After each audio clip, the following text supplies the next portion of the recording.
suite. Mais d'abord, comme chaque vendredi, l'enquête de la rédaction d'Europe 1 direction l'Iran. Ce matin, une semaine après le lancement de l'attaque israélienne, une question est sur toutes les lèvres. Le régime dictatorial islamiste et iranien en place depuis 46 ans peut-il s'effondrer? Bonjour Caroline Baudry. Bonjour Dimitri, bonjour à tous. On en parle car les coups certes viennent d'Israël, mais sur la scène intérieure iranienne aussi, une majorité écrasante de la population s'oppose à la dictature des mollahs. Le régime dirigé par l'ayatollah Khamenei comment fait-il pour se maintenir au pouvoir depuis si longtemps, Caroline ? Eh bien, ce qu'il faut comprendre, c'est qu'il est soutenu par deux groupes. Le corps des gardiens de la Révolution, d'abord, ce sont les plus puissants du régime après l'entourage religieux de l'ayatollah.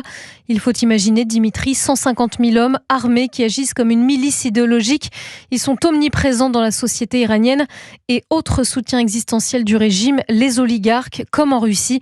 C'est l'élite financière qui a des intérêts économiques dans le pays très importants et donc qui collabore avec les mollahs. Et puis si le régime tient, c'est surtout par ses méthodes, la répression. Rappelez-vous, femmes, vie, liberté, c'était il y a 3 ans. Le mouvement a été réprimé dans le sang, 500 morts dans les rues en 2 mois, 17 000 arrestations, sans compter les exécutions et emprisonnements arbitraires. Bref, c'est la terreur qui tient le système et une forme de fatalisme de la population. Il n'y a donc pas d'opposition à proprement parler, Alors pas comme on l'entend en Occident puisque les partis politiques et les syndicats sont interdits, mais il y a bien une opposition iranienne. Ceux qui ont osé l'afficher croupissent en prison, les autres se font discrets dans la société civile qui, je le précise, est très instruite.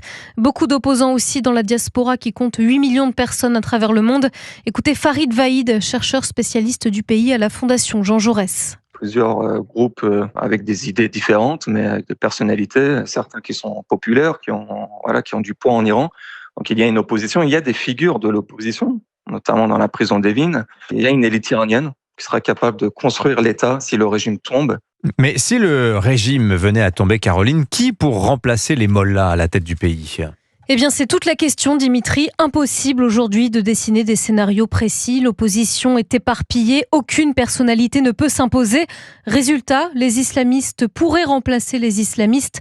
C'est le risque et le point de vue d'Ardavan Amir Aslani, avocat en droit international, essayiste et spécialiste de l'Iran. Je tiens à dire que j'exècre le pouvoir en place, mais il n'empêche que faute d'une autorité absolue, il n'y a pas de Gaulle, si vous voulez. Et normalement, ce sont ceux qui sont issus de pouvoir en place, qui ont davantage de chances de remplacer le pouvoir visible aujourd'hui. La seule force qui est capable de maintenir un semblant de pouvoir et assurer un semblant de discipline, c'est une force organisée, militaire, avec une base économique. La seule force que je vois sur place qui est capable de le faire, c'est les gardiens de la Révolution qui représentent en fait un complexe militaro-industriel et l'armée idéologique du régime.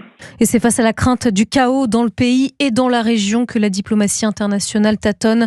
Tout sauf les mollahs, oui, mais selon les spécialistes, difficile d'imaginer que ce soit les bombardements d'Israël qui mènent à l'émergence d'un dirigeant charismatique qui pourrait rebâtir l'Iran. L'enquête de la rédaction d'Europe 1 signée ce vendredi Caroline Baudry. Merci beaucoup Caroline. Il est 8h moins le quart. 7h, 9h, Europe 1 matin.